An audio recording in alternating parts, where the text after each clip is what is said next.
Hello, everyone. This is recording number 4 for Plato, a class on the Republic. Today, I want to talk about poetry as discussed in books 2 and 3 of the Republic. And this is part of the sort of larger theme of education in the ideal or best city that Socrates and his interlocutors are trying to found in speech. Now, Plato's discussion of poetry is infamous because of his so-called censorship of the poets. I'm not going to address this directly. I want to instead address some dimensions of this discussion, which I think ultimately bear on how we think of this sort of larger issue of Plato's stance toward poetry, but which are also important just in and of themselves, namely premises in both theology and in metaethics. The discussion of poetry divides up into 2 sections. The first is on poems where divinities are somehow important protagonists, and the second is on poems where human beings are the protagonists. And what I want to discuss is really about that first section of the text. In a kind of early passage in 379 to 380, Socrates formulates a series of premises that are extraordinarily interesting and that are not always discussed in the detail that they deserve. The first premise is God is good. And arguably, that is the single most influential and momentous premise in theology that Plato puts forward here or elsewhere. The second premise is that the good does not do any harm. The third premise is that the good is not the cause of anything bad. The fourth premise is that the good benefits. And the final premise that I want to mention here, there are further premises that come up, but those are kind of the most important ones for present purposes. So the final one I want to mention is that the good is only the cause of good things. And I want to devote this recording just to thinking carefully about these premises. I want to talk a little bit about how they figure in Plato's theology and then how they figure in his metaethics. And then finally, I want to raise a question about how, for Plato, ethics and theology relate. And as it were, sort of to anticipate this and to help you think about it as I lay out some of the premises, I want to suggest that Plato makes ethics in some sense prior to theology, and that is an important dimension of what he's up to in the discussion of poetry. Okay, so first just about, what is he saying about divinity? And I call that theology, and of course theology might be too narrow a notion here because one can talk about the gods in any number of ways, but either way, I mean theology in a kind of fairly non-specific fashion. So what is he saying as it were about theology when he says that God is good? Obviously, that premise has been extraordinarily influential in Western theology. Within the context of Greek religion and Greek mythology, this premise is a rejection of what Plato considers a core feature of Greek poetry. For example, in Hesiod's Theogony, generations of gods overthrow each other with really brutal deeds. And Plato thinks that the gods are presented as committing crimes. And that simply goes against the nature of divinity if we think that divinity is good. And he thinks that the poets should capture the nature of divinity. They should not misrepresent what divinity fundamentally is, namely good.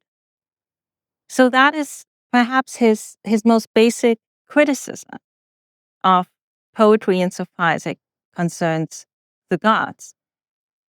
And you may think, well, why is it so important what poetry says about the gods?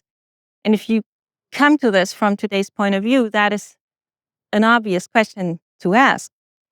it is helpful to remind ourselves that there isn't really, in Greek culture or religion at the time, anything like a sacred text that would inform a larger audience on how some authoritative thinkers or holy people think about the gods.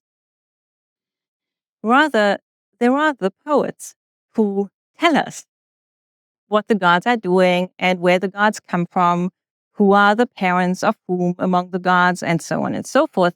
So what the poets, in particular Hesiod and Homer, are saying is extraordinarily influential, and hence it is at least somewhat comprehensible that Plato thinks that it truly matters how the poets depict the gods. So that's just, the beginning of thinking through Plato's stance here on the goodness of divinity. Now, turning to metaethics, the premise that the good benefits, in fact, came up already earlier in the Republic, namely in Book 1 in 335. And that is the moment when the Greek term ergon, which we translate as function in a kind of, customary way, is mentioned for the first time. At that point, Socrates said that it is the function of the good to benefit. And that is a premise really worth thinking about carefully. What does this mean, or what is he saying? Here, it is somewhat helpful to turn to today's metaethics, where some philosophers advance the view that we should think of the good as good for. And what they want to say is that whenever something is good, it has a relatum. It is good for something or someone. Because that's just what being good is, to be good for something, to do good, to be good doing. Or in other words, to benefit. And I emphasize this because I think it is really important to keep this in mind as we turn in later books of the Republic to the form of the good. To just, as it were, collect along the way a few things about goodness that we learned already earlier, and this thought that the good benefits and that it is the cause only of good things is something that we should somehow fit into a larger picture of what we ascribe to Plato with respect to goodness.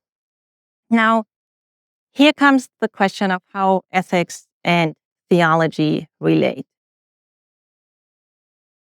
The traditional picture might seem to be as follows. We have a kind of premise that the gods are superior beings, they are excellent. And then we have poems where gods do this or that. And then we have human beings who read these poems and they say, well, this god is doing this, hence that ought to be a good thing because the god is excellent. And precisely that line of thought worries Plato, because in the poems that are around, the gods are doing horrible things. So an example that comes up in Plato's Euthyphro, an earlier dialogue, is that Euthyphro wants to bring charges against his own father. And everyone says, you're crazy, you can't do that. But then Euthyphro says, well, in Hesiod's Theogony, Zeus is bringing charges against his father. So if that is a just thing to do for Zeus, then why shouldn't it be a just thing to do for me?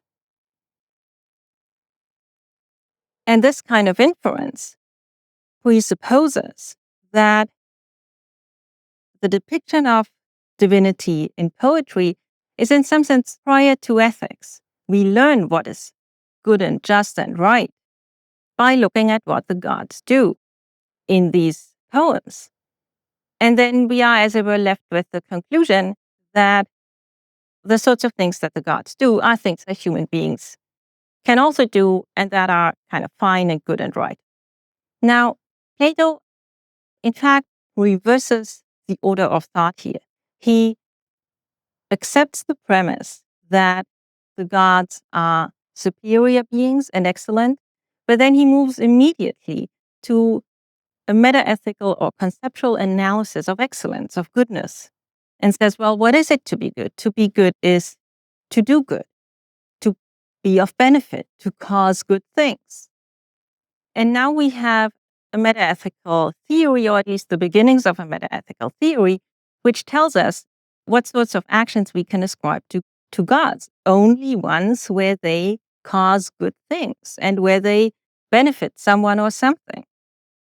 And that means we would need an entirely different mythology or poetry or whatever text it is that describes the gods.